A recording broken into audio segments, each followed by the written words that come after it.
Bonjour Olaf. Bonjour Wilfried. Olaf Siby, invité de ce VIP Véry-Yvelinoise Personne sur TV78. Olaf, figure locale, vous l'avez forcément croisé à Saint-Quentin-en-Yvelines. Il œuvre depuis des dizaines d'années sur l'agglomération maintenant, en tant que chorégraphe, danseur, manager aussi. On va parler un petit peu de tout ça ensemble. On va commencer par une date, 1995.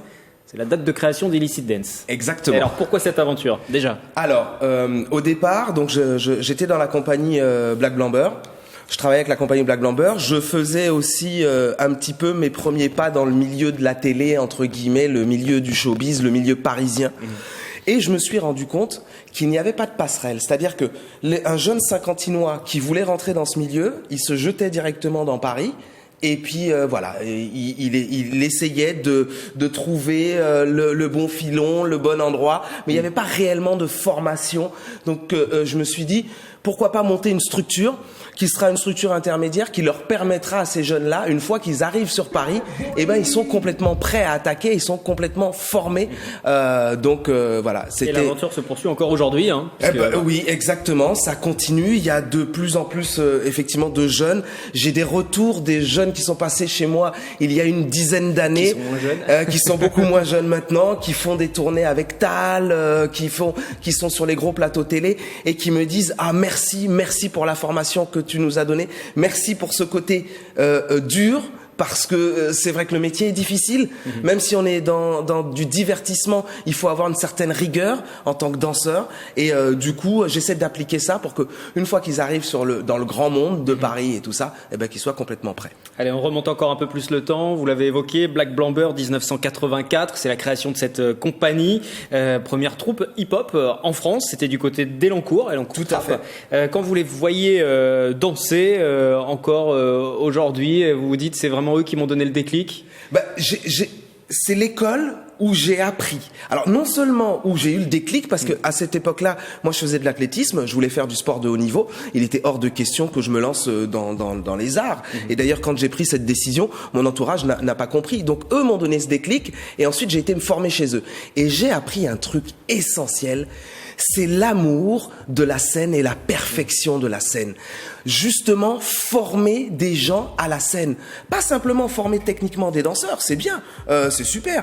Mais avoir des gens qui sont, une fois qu'ils sont sur scène, des vrais interprètes. Et j'ai appris ça dans Black Blamber. Olaf qui n'était pas passionné par l'école, par les études. Non. Au collège des Sept-Mars à Elancourt, enfin ex-collège des Sept-Mars, aujourd'hui Alexandre Dumas. Exactement. Alors, si, moi j'étais passionné de l'école. C'est l'école qui était pas passionnée de moi.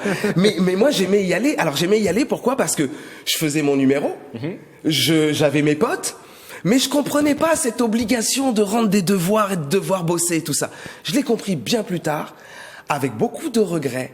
Et aujourd'hui, même dans mes cadres de formation, il y a certaines équipes où je demande aux gamins, je veux voir ton bulletin, ou si j'apprends que ça se passe pas bien à l'école, et ben du coup moi je prends pas le gamin avec moi, parce que j'estime, même si on a du talent, même si on fait une carrière artistique, il faut toujours avoir un bagage et une sécurité. Donc je l'ai compris plus tard quand mes parents me le disaient. Effectivement, ça me passait largement au-dessus. Non, mais il y a une chose que vous aviez en tout cas, c'est la rigueur, assez perfectionniste. Est-ce que c'est un mot qui vous convient? Vous aimiez le sport de haut niveau, parce que vous l'avez évoqué tout à l'heure, mais taekwondo, athlétisme, natation. Foot aussi. J'ai commencé, en étant tout jeune, j'ai commencé le foot, natation, je faisais le 100 mètres 4 nages, papillon d'eau, bras crawl, donc qui est techniquement difficile.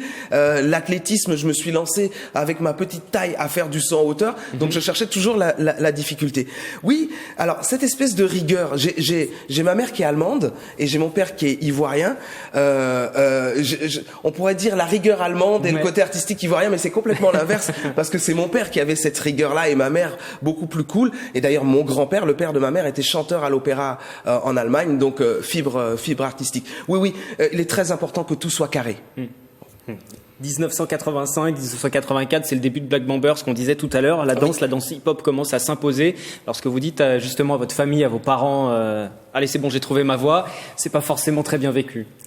Eh ben, à l'époque, et surtout je le comprends par rapport à l'éducation, par rapport à l'Afrique. Mon père s'est beaucoup battu, il a fait ses études en Europe, il a énormément réussi, donc il voulait la même chose pour ses enfants. Donc quand j'annonce à mon père que j'arrête mes études pour faire de la danse, il me dit: ah bon, tu veux faire PD et droguer? J'ai dit mais non papa, c'est la danse, c'est non, et on s'en est expliqué plus tard. Et en fait ce qu'il ne pouvait pas comprendre, c'est que les arts en Afrique c'est culturel. C'est on danse, on chante, mais on gagne pas d'argent réellement avec ça. D'ailleurs on avait rencontré à l'époque avec Black Blamber, quand on a été faire une tournée en Afrique, on avait rencontré les ballets de Koteba, qui est une grande compagnie ivoirienne qui tourne dans le monde entier. Et j'ai vu un danseur avec lequel j'étais à l'école quand j'étais gamin, quelle coïncidence, et il me disait mais vous êtes payé pour les spectacles? Je dis bah oui. Il dit bah nous on est déjà content qu'on nous paye le transport, la bouffe et l'hébergement. Voilà, c'est pas du tout la même chose. Donc mon père un peu choqué en se disant mais qu'est-ce que mon fils va devenir? Ma mère ravie. J'ai un de mes enfants qui reprend un petit peu le flambeau voilà de mon père. C'est dommage que mon père soit pas vivant, donc voilà mon grand-père pour assister à ça. Mais oui, ça a tout chamboulé. Je perds tous mes potes. Parce qu'effectivement, tous les moments où ma petite amie, pareil, où je passais du temps à traîner et tout ça, et ben maintenant je le rentabilisais par aller faire des répétitions avec Black Blamber. D'ailleurs, je n'ai pas lâché Black Blamber jusqu'au jour où ils m'ont ouvert les portes. C'est-à-dire que j'allais, je collais au basque, je les ai même suivis en tournée. Oui, c'était une vraie détermination. Vous êtes arrivé en France en 82, hein, on l'a pas précisé. De Côte d'Ivoire, père ivoirien, mère allemande. Ça a été facile, difficile justement cette arrivée en France? L'intégration a été très très difficile parce que je suis arrivé en France avec mon accent ivoirien que j'ai gardé pendant 2 ans, donc victime de beaucoup de moqueries. Je suis arrivé en classe de 6e. Et en classe de 6e, je me suis vu me faire traiter de sale nègre et de sale boche. Ouais. Parce qu'à l'époque, effectivement, il y avait beaucoup les grands-parents qui expliquaient les problèmes de la guerre, comment les Allemands, il y a eu une espèce de généralisation. Donc en fait, j'avais tous les défauts. Mais il y avait un petit côté positif parce que j'étais la mascotte des 4e et des 3e qui adoraient, pendant les temps de pause, que je vienne leur raconter des histoires. Effectivement, avec l'accent africain, et en Afrique, on image beaucoup les choses. Ouais. Donc ils étaient ravis, on passait des super moments. Vous étiez le griot du voilà, collège. Exactement, du collège des 7 mois. Ouais, griot du collège. Persévérance, 98, la compagnie Illicit Dance qui remporte Graines de Star, émission de M6, sorte de incroyable talent pour aujourd'hui. Exactement. Vous en gardez quel souvenir de ce moment-là? Alors, un très très bon souvenir, ça a été justement la possibilité de rencontrer et de vraiment travailler dans ce milieu de la télé. Alors, on a fait 2 auditions. On n'a pas été pris. Et puis un jour, je reçois un coup de fil en me disant « Vous êtes programmé Illicit Dance à l'émission sur M6 au mois de janvier. » Ok, super. On a été faire cette émission.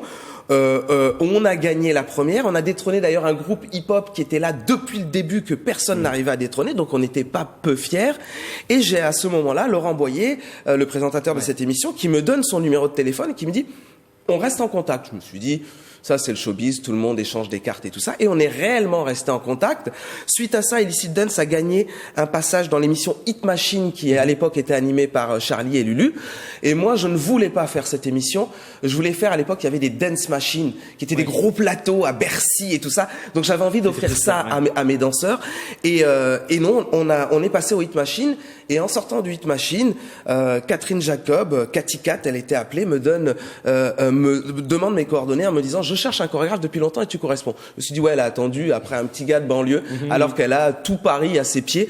Et la semaine d'après, je commence à travailler pour le Hit Machine et ça a duré 2 ans et ça m'a ouvert les portes d'une maison de disques qui est Scorpio Music. Scorpio Music qui a été monté par Henri Bellolo. Henri Bellolo qui est ce type génial qui a imaginé un jour Village People et qui l'a monté. C'est quand même assez incroyable. Donc j'ai travaillé 2 ans avec lui et ses équipes et j'ai appris énormément. Et c'est vrai qu'à un moment donné, saturation du milieu du showbiz, saturation du milieu de la télé, c'est très très particulier. C'est beaucoup de paillettes mais c'est aussi beaucoup de situations assez difficiles.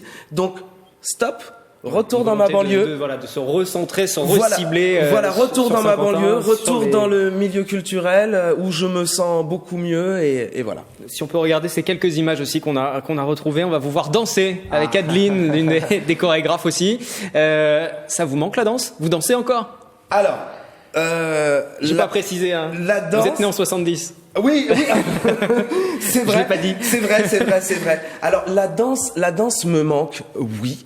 Mais, comme tous les sportifs de haut niveau, à un moment donné, il faut savoir raccrocher parce qu'on a toujours la tête, mais le corps réagit pas de la même façon. Plus, ouais. Et quand vous parlez, par exemple, même avec les sportifs, les footballeurs de haut niveau, qui disent, mais nous, on va même plus faire de matchs amicaux, parce qu'on a l'impression d'avoir 20 ans, on l'a dans la tête, mais pas dans le corps. Et avoir une blessure à nos âges, ça prend beaucoup, beaucoup plus de temps. Donc j'essaie de me défouler dans les ateliers chorégraphiques que je donne. J'essaie vraiment, mais toujours, je fais attention parce qu'on rentre à la maison avec un petit aïe. Vous parliez du milieu du showbiz tout à l'heure. Il y a aussi cette expérience de management, d'accompagnement des artistes. On peut revenir sur l'expérience avec Shaim, peut-être. C'est une jeune plaisiroise. Elle vient prendre des cours avec vous. Elle a 14 ans. Vous la formez. Elle signe avec Warner. Et après? Alors, effectivement. Allez, on fait une version courte de l'histoire. Oui, on la forme. On est une équipe autour d'elle. Donc Adeline qui lui fait travailler la chorégraphie, la relation à la caméra. Il y a un auteur qui écrit, Abdoulaye Conté, qui est décédé, paix à son âme d'ailleurs, et Ahmed Mefla qui est spécialisé dans le management. Donc on l'accompagne justement pendant 2 ans. On fait le tour des maisons de disques. On monte une maquette avec 5 visuels chorégraphiques chorégraphiés par Adeline et 15 titres où on va chercher des super compositeurs comme Quentin Bachelet, pas mal de pointures sur Paris, et on fait le tour des maisons de disques. Et c'est là, à ce moment-là, qu'effectivement, elle est repérée par plusieurs maisons de disques, mais la seule maison de disques qui met un vrai projet en place, c'est Warner, parce que Camaro, avec son label Caponing, est très intéressé pour la signer et mettre les moyens pour la développer. Et voilà. Et c'est comme ça que l'aventure part. Et pour vous, ça s'arrête? Et pour moi, ça s'arrête. Ensuite, c'est le but ou il y a un regret derrière de ne pas avoir accompagné plus? Alors, moi, je pense que les choses, elles sont écrites et qu'il faut pas revenir, il faut pas avoir de regrets. Ça devait se passer comme ça. Juste après elle, je me suis occupé de Laurent Ournac en management. On a travaillé sur un projet musical qui a pas marché, mais l'aventure était sympa. Ensuite, je me suis occupé de Jean-Luc Guizone, Starac 5, Le Roi Lion. Il joue Mufasa dans Le Roi Lion pendant 4 ans. Là, il commence à Mogador. Il a le premier rôle de la comédie musicale Chicago. Donc voilà, j'ai rencontré et j'ai travaillé avec des artistes et j'ai eu satisfaction. Plein de bonheur. Dire maintenant eux ils marchent bien, moi j'ai contribué et c'est ce que vous vouliez dès à un moment donné, j'ai été là, j'ai apporté quelque chose et à un moment donné, je me suis dit j'arrête le management, je n'en fais plus, c'est terminé. Et il y a 2 ans, je m'y suis remis. Et ce sera l'occasion d'en reparler prochainement, peut-être sur cette antenne. On viendra parler de cet artiste parce qu'on va arriver à la fin de l'émission. Avec grand plaisir. Juste un dernier mot pour conclure. En 2006, vous disiez, je me lève tous les matins avec passion. C'est encore le cas aujourd'hui en 2018? Je crois que c'est l'essence, c'est mon essence. La passion, le sourire, l'envie. Parce qu'à un moment donné, si on n'a pas envie, on peut pas emmener des gens avec soi et on peut pas avancer. Et j'ai besoin de ce peps-là. D'ailleurs, parfois un peu trop au taquet, me disent certaines personnes de mes équipes. Mais oui, toujours avec passion. Merci beaucoup, Olaf, pour ce quart d'heure passé en votre compagnie. Et pour ceux qui veulent en savoir plus sur Illicit Dance, on les renvoie à votre site internet, l'adresse qui va s'afficher. Merci beaucoup. Merci.